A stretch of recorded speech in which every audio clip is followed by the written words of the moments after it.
J'exprime avec le plus de sincérité possible mes convictions profondes. Vous allez avoir tout le temps de vous exprimer ce matin. 7000 mariages homosexuels ont été célébrés sans qu'il y ait le moindre problème, Monsieur le le moindre Parmentier, incident. je n'ai jamais parlé du chaos. Je vous dis simplement que cette réforme ne s'adressait pas simplement à une communauté. Elle avait des conséquences sur toute la société. C'est une société dans laquelle je ne veux pas vivre. C'est une forme au fond, de barbarie pour moi dans laquelle je ne veux pas vivre. C'est celle dans laquelle on va devant un tribunal, comme dans certains États américains, pour se demander si c'est l'intérêt de l'enfant qui doit primer ou le contrat qu'on a passé avec une mère porteuse. Ça n'est pas à l'ordre du jour. Il n'y a pas de GPA qui soit de gestion pour autrui. On ne va pas refaire le débat sur le mariage. Les conséquences de la réforme du mariage sont des conséquences très profonde sur la filiation pour tout le monde, puisque le mariage ouvre des droits en matière par rapport aux enfants qui vont s'appliquer à tout le monde et qui vont rétroagir sur tout le monde. On va y revenir, on voudrait juste comprendre aujourd'hui votre positionnement. Alors, deux remarques. La première, c'est que moi, je suis totalement solidaire de ceux avec lesquels j'ai manifesté en 2013 contre la loi sur le mariage. C'était des familles, des gens tout à fait respectueux des lois de la République, tout à fait respectueux des autres. Les manifestations qui ont regroupé 1,5 million de personnes étaient des manifestations pacifiques dans lesquelles je n'ai pas entendu un seul mot, une seule expression qui puisse choquer ma conscience républicaine et ma conscience tout court. Voilà. Je suis d'autant plus solidaire avec ceux qui veulent manifester pour une certaine idée de la civilisation, pour une certaine conception de leur foi, de leur croyance, que nous sommes confrontés à une majorité qui pratique la politique de la provocation, qui sans arrêt cherche à attiser toutes les divisions, à réouvrir les plus vieilles fractures de la société française. Vous pourriez ne pas aller mais vous me laissez finir, monsieur Darmon aussi. C'est important. C'est important. La dernière provocation étant, par exemple, l'amendement à la loi Veil qu'a proposé et fait voter la majorité actuelle. Moi, j'ai voté non à la loi sur l'égalité homme-femme, non pas du tout à cause de la loi elle-même, mais à cause de cet amendement. Je ne veux pas qu'on touche à la loi Veil. Pourquoi ? Parce que, à l'exception de quelques extrémistes de part et d'autre de l'échiquier politique ou philosophique ou religieux, eh bien, la loi Veil avait trouvé un équilibre. Elle avait permis... Dans les faits, l'amendement ne change rien. Dans les faits, cet amendement ne change rien. Non, c'était... Mais alors, si ça changerait, pourquoi l'avoir fait ? Pourquoi l'avoir fait ? Pourquoi toucher ? Elle met en conformité la réalité et la loi. Non, il y a des choses auxquelles il ne faut pas toucher. Quand on a trouvé un équilibre, on fait pas ça. Ça a été fait uniquement pour provoquer. Il y a une stratégie aussi derrière, une stratégie politique, qui consiste à essayer de faire émerger à droite une espèce de Tea Party à la française, qui va... C'était la stratégie du Front National, la stratégie de la gauche face au Front National du temps de Mitterrand. Maintenant, cette stratégie s'épuise parce que la gauche a remarqué une chose, c'est qu'une partie de ses électeurs partait au Front National. Alors on a trouvé autre chose, c'est le Tea Party. Donc il y a une stratégie politique parfement cynique, et puis il y a des idéologues. Donc le Tea Party qu'Emmanuel Valls annonce, en fait, il le provoque. Emmanuel Valls, bien sûr, vous voyez bien que c'est une stratégie. Je voudrais citer une phrase que j'ai trouvée magnifique du cardinal Barbarin. Il dit « Une voie traverse les siècles et les cultures, c'est la voie de la conscience inscrite dans le cœur et l'esprit des hommes. » Et c'est de ça, au fond, dont il s'agit. C'est-à-dire qu'on est en train de toucher à des choses très profondes, sans précaution, sans hésitation, uniquement pour faire de la politique politicienne ou de l'idéologie. Vous savez, on va revenir sur ce quoi. Effectivement, vos convictions, on les connaît. Toute l'émission, on va le dérouler. J'ai eu des mails d'insultes d'un tas d'extrémistes qui mettent en danger mon idée de la France, de la République et même de la civilisation aussi, qui me disent « Nous n'oublierons jamais ». Et surtout, je leur dis d'ailleurs aujourd'hui, surtout n'oubliez pas, je ne changerai pas. Quand j'entends des gens dire à bas les juifs, les homosexuels et les francs-maçons, ça me rappelle un certain nombre de périodes de notre histoire que je ne veux pas revivre, que je ne veux pas faire revivre à mes enfants. Vous dénoncez les extrémismes, donc. Bien sûr, je dénonce la violence et la haine. Je dénonce la violence et la haine. Et je voudrais que chacun en soit. C'est l'état de la société française aujourd'hui pour vous, c'est ça? Non, il y a deuxièmement... Est-ce qu'il était légitime d'avoir des huissiers pour surveiller qu'il n'y ait pas d'interpellation policière? Oui, il y a un climat de méfiance qui s'est instauré, que voulez-vous? Il y a un climat de méfiance et de défiance, et c'est bien ce qui est grave, c'est que la confiance dans les institutions de la République et dans ceux qui les gouvernent est en train de s'effondrer. Voilà, c'est pas seulement le fait de la manif pour tous, c'est le fait de toute la société française. Et le gouvernement et la majorité devraient s'interroger aussi sur sa part de responsabilité ou d'irresponsabilité dans ce domaine. Guénaud, vous parlez de satisfaction d'un certain nombre de nos gouvernants. Vous pensez à qui? Vous pensez à qui ça profite, ces débordements? Vous dites qu'au gouvernement, certains verraient ça d'un bon œil. Il y a une stratégie de la majorité actuelle qui est double. Il y a les idéologues qui veulent fabriquer un homme nouveau, ça finira Manuel Valls, par exemple, mettre de l'huile sur le feu, à votre avis? Il n'était pas obligé de tenir ses propos, il n'était pas obligé de le dire de cette manière.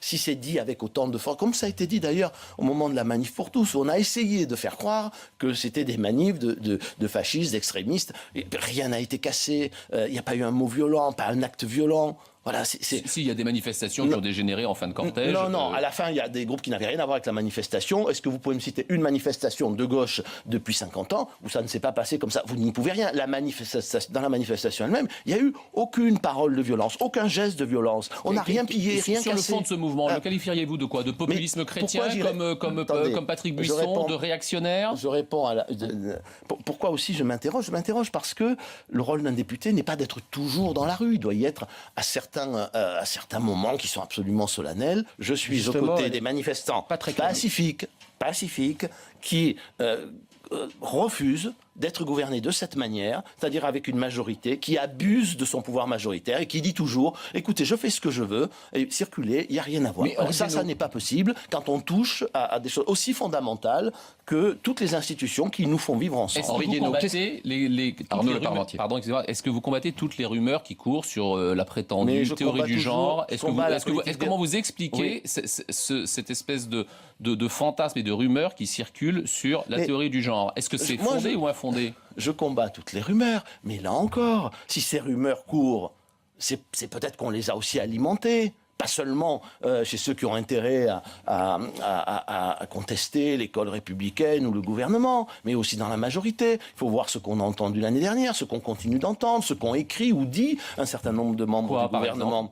Voilà, moi, je me souviens par exemple d'une interview de Madame Belkacem, avant qu'elle soit ministre d'ailleurs, expliquant que ça n'allait pas du tout, les manuels d'histoire, parce qu'il y avait trop de grands hommes et pas assez de grandes femmes, comme si on allait refaire l'histoire. Oui, il se trouve que les rois de France étaient des hommes. C'était la loi salique, donc c'était des hommes. Vous n'allez pas refaire l'histoire. Vous pensez que le gouvernement a intérêt à entretenir Madame Vallaud-Belkacem voulait qu'on fasse apparaître les tendances sexuelles de tous les personnages de l'histoire. Et puis on voit au Parlement, on entend ce que disent les uns et les autres. On voit bien, on l'a vu pendant le débat sur le mariage, l'idée qu'un homme et une femme, c'est exactement la même chose. Que c'est la seule façon, en niant la différence des sexes, c'est la seule façon d'abolir, soi-disant, l'esclavage terrible dans lequel se trouvent les femmes depuis la plus haute antiquité. Donc les inquiétudes sont fondées. Les inquiétudes des familles sont fondées. Vous les comprenez? Les familles qui ont retiré leurs enfants une journée. Non, ne me faites pas dire ce que je n'ai pas dit. Je dis simplement, cette rumeur, elle est pour l'instant infondée. Cette réaction n'est pas admissible, simplement par rapport à ce qui se passe, mais qu'il y ait une angoisse, qu'il y ait un doute et qu'il ait été nourri par un certain nombre d'idéologues qui sont proches de la majorité actuelle, c'est un fait. Alors, si on arrêtait cette politique, encore une fois, de la provocation, si on arrêtait cette espèce de porte ouverte à toutes les idéologies qui veulent détruire les fondements même de la société dans laquelle nous vivons, eh bien, peut-être que les choses s'appaieraient. On entend des protestations contre des dispositions qui n'existent pas dans le projet de loi. Alors, quel est le but de la manifestation? Avant que ça soit dans les projets de loi et que ça soit voté, vous me dites c'est pas légitime. Quand c'est voté, vous me dites c'est devenu illégitime. On peut protester avant que les choses arrivent. Pourquoi toutes ces familles vont-elles protester? Encore une fois, parce qu'elles se sentent méprisées, parce qu'elles trouvent qu'il y a une forme d'abus de pouvoir dans la manière dont le gouvernement gouverne. Le mot familiphobie, est-ce que vous reprenez à votre compte le terme de familiphobie Moi, je n'aime pas tellement les termes de phobie, mais c'est vrai qu'il y a une offensive, encore une fois, contre toutes les institutions qui nous permettent de vivre ensemble, et contre la famille en particulier. Regardez la politique familiale du gouvernement. Pardon, mais on peut aimer la famille sous d'ailleurs toutes ses formes. Mais sur quel autre terrain, à part la famille, sur quel autre terrain, ce que vous dites, le vivre ensemble est menacé, sur quel autre terrain il est menacé selon vous? Donc il a été sur le mariage, il est sur le vivre ensemble. On voit bien l'offensive, je trouve désordonnée et dangereuse sur la fin de vie. Bien sûr, il y a des problèmes de fin de vie, mais regardez comment il avait été procédé au moment de la loi Leonetti. On avait mis tout le monde autour de la table, essayé de trouver des consensus. Là, il y a une espèce de volonté de passer en force. Le président de la République a dit lors de sa conférence de presse lors de ses vœux et sa conférence de presse qu'il voulait une loi consensuelle. Oui, mais le président de la République dit beaucoup de choses, vous l'aurez remarqué, depuis le début de sa campagne présidentielle jusqu'à maintenant, qui ne sont jamais vérifiées dans les faits. Le président de la République ment matin, midi et soir, je l'ai déjà dit. Comment voulez-vous lui faire confiance? Comment voulez-vous faire confiance aux engagements présidentiels alors qu'il n'en a jamais tenu aucun? On prête des propos à François Hollande qui estime que des gens comme vous, Henri Guénaud, ont eu un comportement de factieux pendant les manifestations du mariage pour tous. Alors, Henri Guénaud, le gaulliste que vous êtes est un factieux? Je ne sais pas s'il a réellement tenu ses propos, s'il ne les a pas tenus, dont acte, mais s'il les a tenus, ça prouve quoi? Sinon, une fois de plus, que c'est un petit monsieur. Voilà, parce que si dès lors qu'on n'est pas d'accord avec lui, on est un factieux, alors il n'y a plus de République, pardonnez-moi. J'ai le droit d'exprimer mon désaccord, j'ai le droit de dire que cette loi était illégitime, vu la manière dont elle a été votée, dont elle a été décidée. Si M. Hollande était venu devant le peuple français en lui disant « j'ai souhaité cette loi, je vois bien qu'elle nous divise, mes chers compatriotes, et donc je pense que c'est à vous de trancher pour que ça soit la loi de tous », et on aurait eu un référendum, je n'aurais pas dit ça. Voilà, ça aurait été préserver la légitimité d'une loi pareille. Encore une fois, vous savez, ce qui est le produit d'une sagesse humaine multiséculaire et même multimillénaire, il ne faut s'en approcher qu'avec les mains tremblantes. C'est ce que ne fait pas ce gouvernement, ce que ne fait pas cette majorité.